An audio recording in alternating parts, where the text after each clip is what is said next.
Pasti luar biasa dong dalam Tuhan Yesus. Dan penting banget nih buat kalian punya hubungan dengan Tuhan.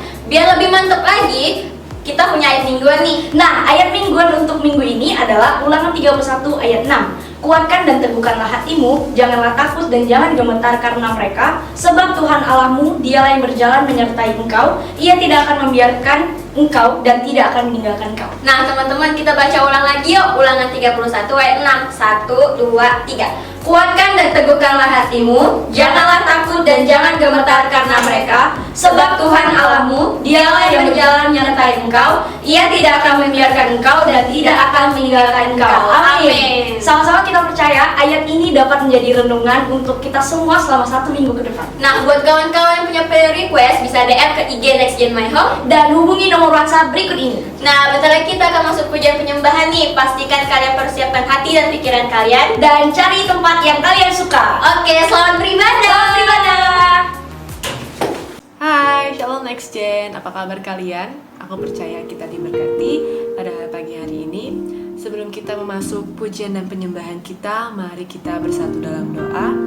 Bapak, terima kasih untuk pada pagi hari ini sehingga kami bisa berkumpul dalam ibadah online ini. Bapak sementara kami akan memulai ibadah kami, kiranya Tuhan Yesus kau berkati setiap hati dan pikiran kami agar kami bisa merasakan hadirat-Mu terus dan kami terus memuji dan menyembah Bapak. Terima kasih Tuhan Yesus, kami mengucap syukur, haleluya, amin.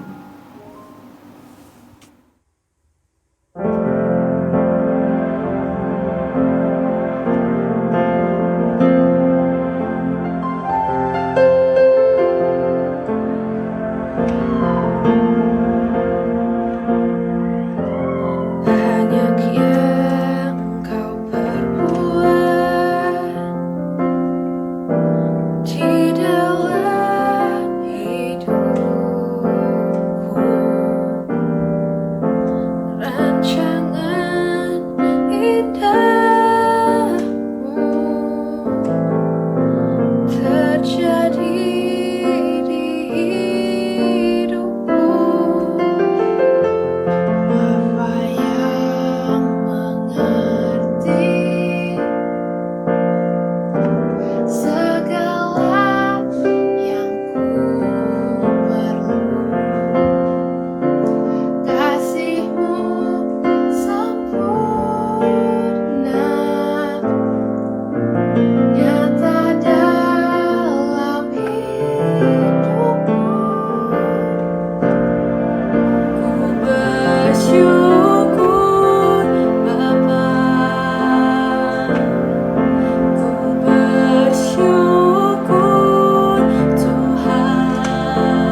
ini kita akan memberikan persembahan. Persembahan kalian bisa kirim ke nomor rekening di bawah ini. Dan juga melalui aplikasi pembayaran yang tersedia di bawah ini. Di bawah ini ya guys. Di bawah ini. Nah, sebelum kalian memberikan persembahan, kita bakal masuk ke doa persembahan dulu nih guys. Nah, dan setelah itu akan dilanjutkan dengan doa syafaat. Dan saatnya kita bersatu dalam doa. Ya Tuhan, terima kasih untuk hari ini, terima kasih untuk berkat dan kasih karunia-Mu yang Kau beri untuk setiap kami, sehingga kami dapat berkumpul kembali memuji dan menyembah-Mu Tuhan. Dan sebentar lagi kami ingin memberikan persembahan, kiranya Kau yang memberkati setiap tangan-tangan yang memberi Tuhan, dan juga kiranya Kau pakai persembahan kami ini untuk memperluas dan memperlebar kerajaan-Mu Tuhan. Dalam nama Tuhan Yesus kami berdoa dan mengucap syukur. Haleluya. Bapa kami yang baik, terima kasih untuk keluarga dan orang tua yang sudah diberikan kepada kami. Kami percaya mereka ada di dalam pikiran-Mu, di dalam hati-Mu, penyertaan-Mu dan perlindungan-Mu. Kami juga mau berdoa untuk orang tua kami, biarlah mereka selalu mengasihi kami, berikanlah mereka hikmah dan kesabaran dalam mengajar kami juga. Kami juga mau berdoa untuk orang tua kami dan keluarga kami agar selalu diberikan kesehatan, pekerjaan mereka, usaha mereka juga selalu diberkati ya Bapa, agar bisa sukses dan beruntung dan berhasil. Kami serahkan mereka dalam tangan-Mu ya Bapa, dalam nama Tuhan Yesus, haleluya, amin. Bapa, saat ini kami juga beruntung Next Gen ya Tuhan, kiranya Engkau memberkati kami, biarlah setiap firman Tuhan yang pernah kami dengar dapat masuk ke dalam hati dan pikiran kami ya Bapa. Bapa, kami juga berdoa untuk pendidikan kami ya Tuhan, kiranya Engkau memberkati kami dengan kepintaran, kecerdasan, dan roh dapat Tuhan selalu ada pada kami. Terima kasih Tuhan Yesus. Kami juga berdoa untuk para pembina kami ya Tuhan, gembala senior kami dari Pak Niko beserta wakilnya, gembala senior kami Pak Johan Handoyo, dan gembala dan wakil gembala kami Pak Irwan dan Pak Anen ya Tuhan, dan juga Bang Rickson ya Tuhan sebagai Ketua Pemuda dan Anak. Kami juga berdoa untuk Calusi ya Tuhan sebagai gembala rohani kami ya Tuhan di Next Gen My Home, dan mentor-mentor yang ada ya Bapak. Kiranya Tuhan perlindungan-Mu dan penyertaan-Mu senantiasa ada pada mereka ya Tuhan. Terima kasih Tuhan Yesus, kami berdoa dan mengucap syukur. Haleluya. Terima kasih Bapak, kami mau berdoa untuk negara kami Indonesia ya Bapak. Kiranya Engkau yang menyertai ya Bapak, Engkau yang selalu melindungi negara ini ya Bapak. Berkati juga ya Tuhan pemerintahannya, mulai dari yang tertinggi sampai yang terendah. Engkau yang memberikan kebijaksanaan dan hikmat ya Tuhan, agar mereka bisa memimpin negara kami ini ya Bapak. Bapak, kami juga mau berdoa untuk tenaga-tenaga medis ya Bapak. Dalam masa pandemi ini, Tuhan Kau yang selalu memberikan mereka kesehatan, Kau juga menyertai mereka ya Bapak. Tuhan juga memberkati ya Bapak ekonomi negara Indonesia ya Bapak. Dalam masa pandemi ini kami percaya Engkau yang selalu memberkati ya Bapak. Terima kasih ya Tuhan Yesus, kami berdoa dan bersyukur. Yes, haleluya, amin. Nah, tadi kita sudah memuji dan menyembah Tuhan dan juga sudah berdoa nih. Nah, sekarang kita akan belajar lebih lagi dalam firman Tuhan hari ini. Karena firman Tuhan itu memuatkan. Nah, hari ini kita akan dilayani oleh seorang pembicara yang super cool. Dia adalah Kak Nobel. Nah, mari sama-sama kita siapkan hati kita untuk mendengarkan firman Tuhan berikut ini. Halo, Shalom anak-anak Next Gen, apa kabarnya? Kakak Nobel percaya semuanya dalam keadaan baik dan sehat semuanya, amin. Nah, sebelum kita mendengarkan, menerima firman Tuhan, kita akan berdoa terlebih dahulu. Mari kita satukan hati kita. Bapa, kami bersyukur buat pagi hari yang indah ini, buat segala sesuatu yang terbaik yang kami terima. Pagi hari ini semua karena anugerah-Mu Tuhan, kami bersyukur. Bahkan buat kesehatan, buat kekuatan, buat keluarga, buat papa dan mama, buat sekolah, semuanya Tuhan kami bersyukur. Bahkan keadaan hari ini pun yang tidak menentu, terus kami berkata, kami bersyukur kepadamu ya Tuhan. Terima kasih, dan pagi hari ini kami mau mendengarkan firman-Mu, kami siapkan hati kami, pikiran kami, berikan kami wahyu-Mu, berikan kami hikmat-Mu, pengurapan-Mu yang mengajari kami, sehingga kami mengerti firman-Mu, dan kami akan melakukannya, sehingga kami diberkati, bahkan terlebih kami jadi berkat buat banyak orang. Terima kasih Bapak, kami siap mendengarkan firman-Mu, di dalam nama Tuhan Yesus. Sama-sama kita katakan amin. Haleluya. Nah, adik-adik Next Gen, hari ini ada satu tema yang Kak Nobel akan bawakan, yaitu pergi kepada semut. Go to the ends. Ya, semut, ya kita tahu semut ada di mana-mana. Kecil namun banyak kita bisa temukan, baik itu di rumah kita, bahkan di tempat kita makan, belanja pun mungkin ada, kita lihat 1, 2, 3 ekor. Nah, percaya atau tidak percaya bahwa semut ini setidaknya mereka 2 atau 3 kelompok ekor selalu berkumpul. Untuk apa? Yaitu mereka kemana-mana bersama-sama, gitu ya. Nah, satu kali Kak Nobel di meja kantor itu banyak sekali semut. Sudah Kak Nobel singkirkan, ternyata ada lagi. Singkirkan lagi, ada lagi. Dan Kak Nobel berpikir bahwasannya semut ini ternyata banyak kalau kita bisa hitung dan kita bisa lihat, wih, udah disingkirkan 1, ada lagi datang. Padahal di situ sudah dibersihkan, tapi tetap aja datang. Bahwasanya semut ini hidupnya berkelompok dalam koloni-koloni, ya. Jadi ada topik menarik yang kita akan pelajari dari semut ini. Nah, mari kita buka firman Tuhan Alkitab kita, ataupun di layar kaca adik-adik semua udah ada di Amsal 6 ayat 6 sampai 8. Yuk kita baca ya. Hai pemalas, pergilah kepada semut, perhatikanlah lakunya, dan jadilah bijak, biarpun tidak ada pemimpinnya, pengaturnya atau penguasanya. Ia menyediakan rotinya di musim panas dan mengumpulkan makanannya pada waktu panen, ya. Nah, kita akan bahas beberapa, ada 3, setidaknya Kak Nobel temukan 3, ada banyak sebenarnya kalau kita belajar dari hewan semut ini, ya. Nah, tapi Kak Nobel ada tarik 3 pelajaran yang kita pelajari pada pagi hari ini, ya. Yang pertama, apa yang kita bisa belajar dari seekor semut? Ya. Yang pertama yaitu adalah rajin. Nah, semut salah satu hewan pekerja keras. Kalau kita sudah tahu, kalau kita lihat di Thesaurus bahasa Indonesia atau antonimnya, lawan kata malas. Kalau tadi kan kita bisa lihat di Alkitab dalam Amsal 6 ayat 6, hai pemalas, pergilah kepada semut. Jadi lawan kata malas adalah rajin. Dan kita tahu bahwasanya semut adalah hewan pekerja keras. Jadi kata bekerja keras dalam bahasa Indonesia Thesaurusnya itu bekerja keras. Dari kata bekerja keras adalah tidak bersantai-santai, tidak berayun kaki, berleha-leha, bermalas-malasan atau berpangku tangan. Bahkan dalam Kamus Bahasa Indonesia Besar berkata apa? Di situ orang kata rajin yaitu suka bekerja, belajar dan sebagainya.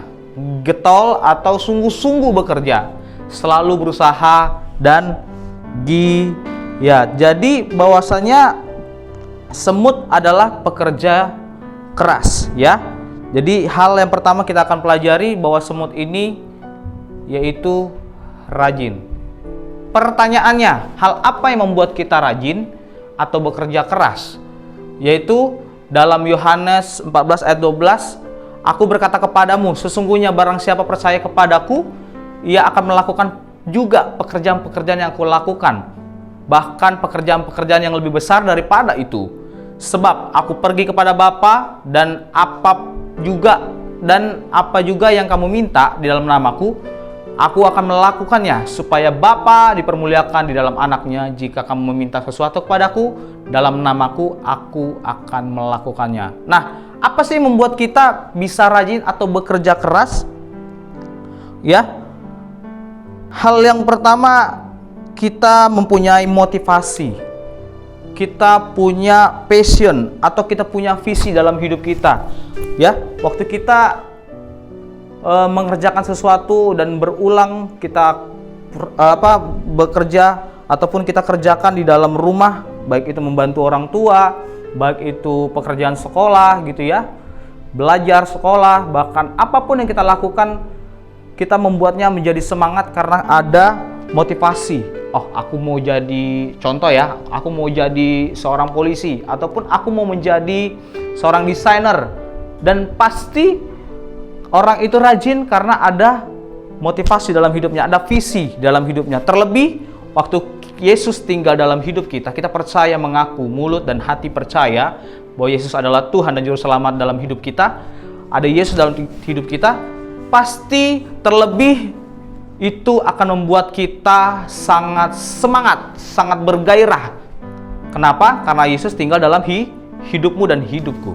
Amin. Makanya dibilang mungkin apapun yang kita kerjakan, baik juga orang tua nggak tahu, mungkin teman-teman menganggap setiap kita, apalah nih, kerjaan yang begitu mah nggak bakal mungkin. Tapi Yesus berkata apa dalam Yohanes tadi kita sudah baca, sesungguhnya kalau kita percaya pada Tuhan, apapun yang kita perbuat pasti akan berhasil dan beruntung. Ingat, kata percaya bukan kata sembarangan, tetapi benar-benar yakin.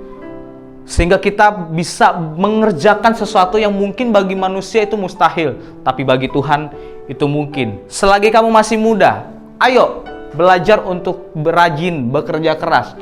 Dan terlebih dalam hidup kita, percaya kepada Tuhan Yesus. Waktu kita percaya, kita melakukannya, pasti akan bisa. Yang mengerti katakan amin. Ya. Nah, bukan hanya naluri si semut aja yang mempersiapkan masa depannya yang patut disimak, melainkan juga adalah kegigihan dan tekad mereka. Kalau kita melihat, pasti semut satu kali kita bisa melihat bawa barang atau bawa makanan atau bawa sesuatu yang lebih besar daripada dirinya. Nah, kita belajar di situ bukan karena naluri semut aja yang dibilang bahwasanya dia akan mempersiapkan pada makan. Dia kan kalau musim dingin atau musim panas, dia kan sebelumnya akan mempersiapkan untuk bahan-bahan makanan. Jadi waktu mereka musim panas, waktu mereka datang musim dingin, mereka tidak perlu keluar karena mereka sudah ada persediaan makanan. Jadi bukan naluri itu saja, tetapi lihat dari kegigihan dan tekad mereka, bahwa mereka mampu. Kalau semut aja mampu melakukan hal yang besar terlebih dari badannya, ya melebihi badannya, bahkan setiap kita anak-anak Next Gen GBI My Home percaya, kakak percaya, kita juga pasti bisa. Mungkin mustahil, tapi firman Tuhan berkata apa? Percayalah kepada Tuhan, maka kamu akan melakukan hal-hal yang lebih besar daripada Tuhan Yesus lakukan sebelumnya. Amin. Nah, lalu apa lagi? Kita bisa melihat rajin versus malas, ya. Kita lihat di sini bahwasanya Kak Nobel ada tulis di sini dalam firman Tuhan, ada, nanti kalian boleh foto. Tangan orang rajin memegang kekuasaan, tetapi kemalasan mendatangkan kerja paksa. Ya, ada di Amsal. Hati si pemalas penuh keinginan, tetapi sia-sia. Sedangkan hati orang rajin diberi kelimpahan. Tentu dong, pasti ya. Orang yang bermalas-malasan dalam pekerjaannya sudah menjadi saudara dari perusak, yaitu si iblis ya. Jadi jangan bermalas-malasan. Yuk, senggol dulu kiri kanannya atau temennya, atau kita ingatkan diri kita bahwasanya kita nggak boleh bermalas-malasan. Amin. Nah, kemalasan mendatangkan tidur nyenyak dan orang yang lamban akan menderita lapar. Jangan menyukai tidur supaya engkau tidak jatuh miskin. Bukalah matamu dan engkau akan makan sampai kenyang. Selesaikanlah pekerjaanmu di luar, siapkanlah itu di ladang, baru kemudian dirikanlah rumahmu. Yaitu berkata rajin ya. Tidur sebentar lagi, ngantuk sebentar lagi, ya habis makan ngantuk, tidur lagi gitu ya. Melipat tangan sebentar lagi untuk tinggal berbaring. Maka datanglah kemiskinan seperti seorang penyerbu dan kekurangan seperti orang bersenjata. Jangan sampai ya. Dan terakhir, oleh karena kemalasan runtuhlah atap, dan karena kelambanan tangan bocorlah rumah. Itu ada di Pengkhotbah. Mari kita belajar dari satu hal. Yang pertama, semut adalah rajin. Ya, Kakak Nobel mengingatkan setiap anak-anak Next Gen, mari kita belajar untuk rajin. Mungkin hal-hal yang paling simpel, yang paling sederhana yang akan kita lakukan. Yang pertama, mungkin waktu kamu bangun tidur, apa yang kamu akan lakukan? Mungkin berdoa saat teduh, atau kamu langsung melipat selimutmu, merapikan tempat tidurmu, atau kamu menggunakan handphonemu, mengambil dan main gadget ataupun juga media sosial. Itu pilihan di tangan kamu. Tetapi Kak Nobel mengingatkan bahwasannya di dunia ini, waktu kalian nanti selesai sekolah, baik itu kuliah, kalian akan bekerja, dan perusahaan akan mencari kalian waktu kalian dalam keadaan rajin. Kenapa? Orang bos-bos, bahkan setiap para pemimpin perusahaan akan melihat kinerja seseorang dari karakternya. Bahwa rajin adalah satu karakter juga dalam kehidupan manusia. Jadi mari kita sama-sama, setiap kita belajar untuk rajin dalam segala hal. Amin. Ya. Jadi jadi apalagi yang kita bisa belajar dari seekor semut ya. Nah, bahwasanya Kak Nobel kasih quotes atau kasih kata-kata yang baik, yaitu awali harimu dengan melakukan sesuatu hal yang positif atau hal-hal positif yang kalian akan lakukan. Tetapi dalam satu hari itu, waktu kalian melakukan hal positif, maka kamu akan menerima hal-hal yang positif juga. Waktu kita mengawali hari kita dengan hal-hal yang positif, maka semuanya akan berjalan dengan positif, dengan baik. Amin. Ya. Nah, jadi itu hal yang pertama. Yang kedua, kita akan belajar dari semut, yaitu integritas. Dalam Amsal 6 ayat 7, kita akan baca lagi. Di layar kaca sudah ada. Biarpun tidak ada pemimpinnya, pengaturnya atau penguasanya. Nah, di sini satu hal yang Kak Nobel bisa tangkap. Dalam hal ini, semut tidak ada pemimpinnya. Memang ada namanya ratu, ya, ratu semut. Ada 3 di situ, ada ratu semut, ada semut wanita yang produktif. Ratu semut, ada semut pria, ada semut pekerja, ya. Nah, dalam Wikipedia dibilang berkata apa? Dalam integritas adalah praktik bersikap jujur dan menunjukkan kepatuhan yang konsisten dan tanpa kompromi terhadap prinsip dan nilai moral dan etika yang kuat. Jadi semut mau nggak ada pemimpin, ya, nggak ada yang ngatur, nggak ada yang ngawas, tapi semut tetap berjalan semestinya. Sini Kak Nobel bisa nangkap bahwasanya semut mempunyai integritas, ya. Kalau kita lihat di firman Tuhan di Alkitab, ada satu tokoh yang Kak Nobel akan tarik atau sebagai contoh, yaitu Yusuf. Siapa yang nggak kenal Yusuf, ya? Pasti semua pada tahu ceritanya ini, ya. Dia mempunyai bapak yang bernama Yakub. Nah, Yakub ini seorang ayah yang sangat sayang sama Yusuf. Kenapa? Karena Yusuf lahir dari istri yang sah, ya. Jadi sangat sayang banget sama Yusuf ini. Akhirnya dia buat baju yang maha amat indah. Beda dengan saudaranya yang ke-11 itu, dia dibuat sebagus mungkin bajunya. Jadi irilah saudara-saudaranya ini. Dan akhirnya singkat cerita, Yusuf, saudara-saudaranya Yusuf bersepakat untuk menjebloskan dia ke lubang sumur yang kering. Tapi berpikir lagi, yaudah kita jual aja ke Mesir. Jadi pada akhirnya dijuallah ke Mesir dan dibelilah oleh Potifar, ya.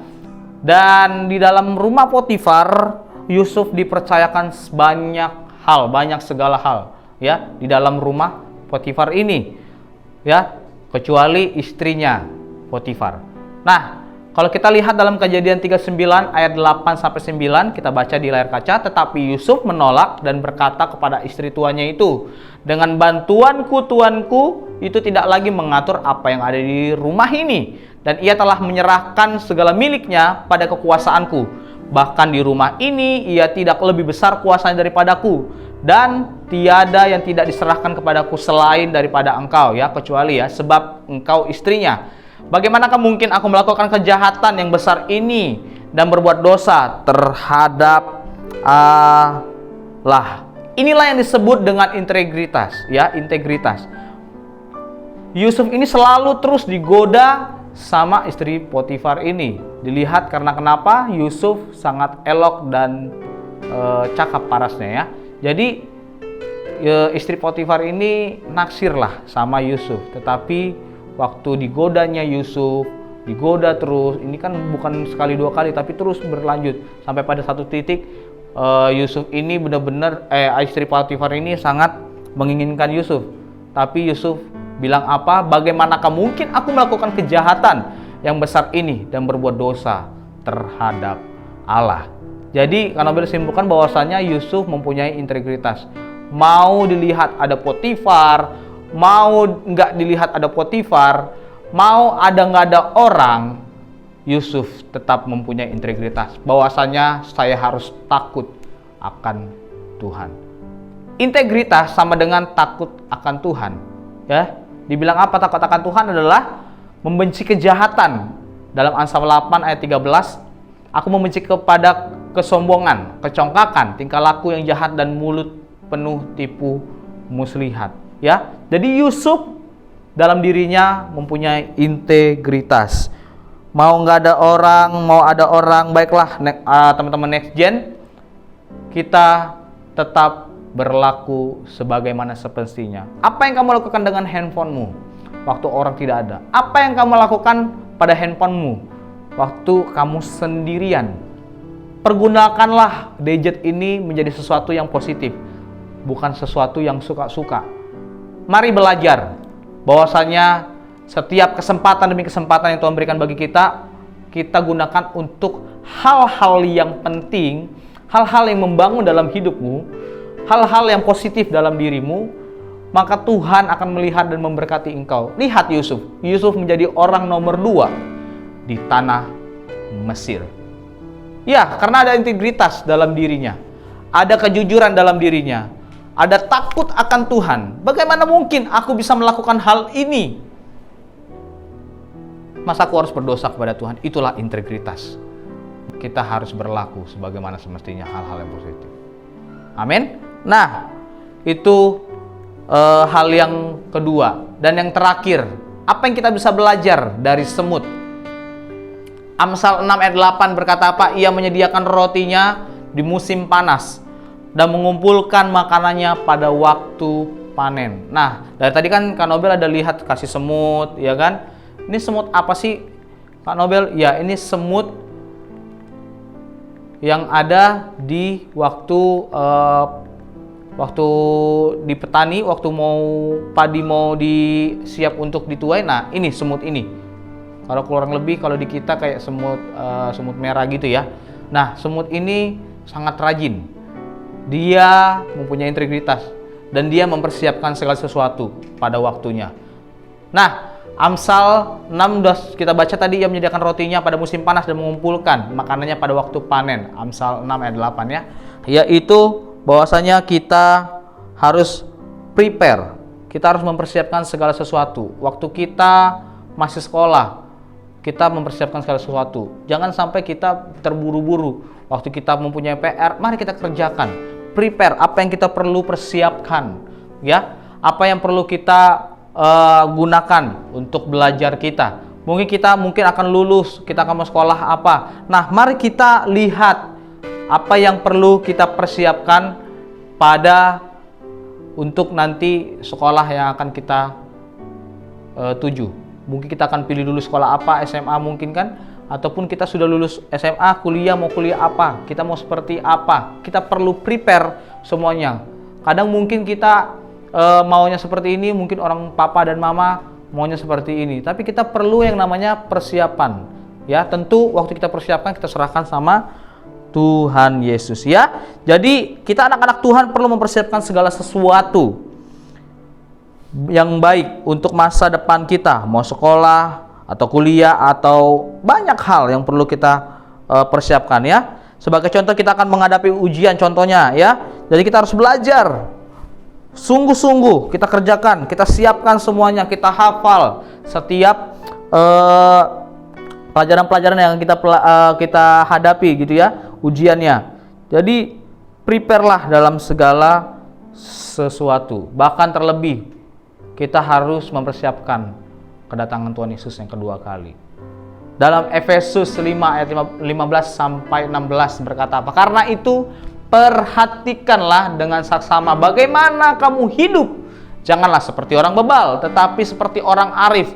dan pergunakanlah waktu yang ada, karena hari-hari ini adalah jahat. Persiapkanlah dirimu untuk kamu dipakai oleh Tuhan. Persiapkanlah hidupmu untuk kamu dipakai menjadi berkat bagi teman-temanmu, bagi keluargamu, bagi semua orang.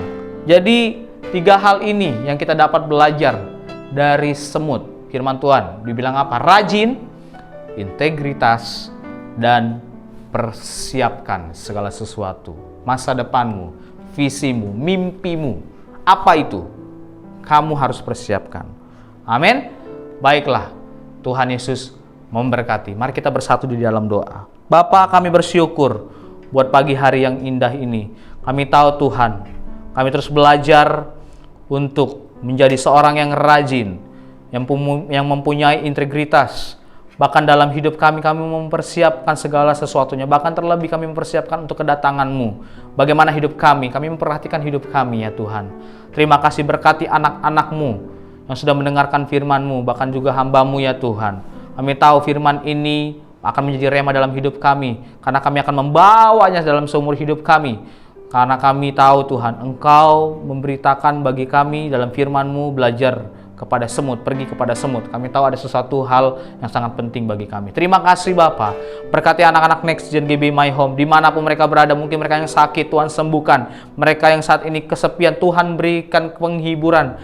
Mungkin juga Tuhan Yesus mereka membutuhkan sesuatu, Tuhan biarlah cukupkan. Tuhan limpahkan bagi anak-anak Next Gen ya Tuhan. Terima kasih. Berkati Celusi sebagai gembala. Bahkan berkati setiap semua pengerja-pengerja Next Gen ya Tuhan. Terima kasih Bapa. Terima kasih buat hari ini. Berkat-Mu berlimpah atas hidup kami ya Tuhan.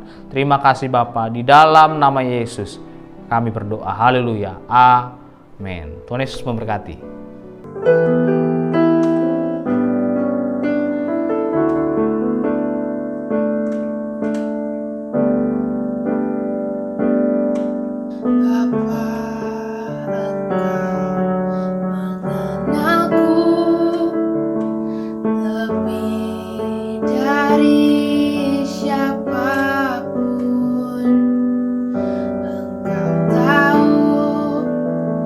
Ceritaku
diberkati banget nih dengan firman yang disampaikan tadi. Dan pastikan kalian tetap jaga hubungan ya dengan Tuhan. Benar banget, biarlah Roh Kudus yang terus berkarya dengan hidup kita semua. Sampai jumpa di minggu-minggu berikutnya. Saya Ayu. Saya Nina, happy Sunday and God bless you.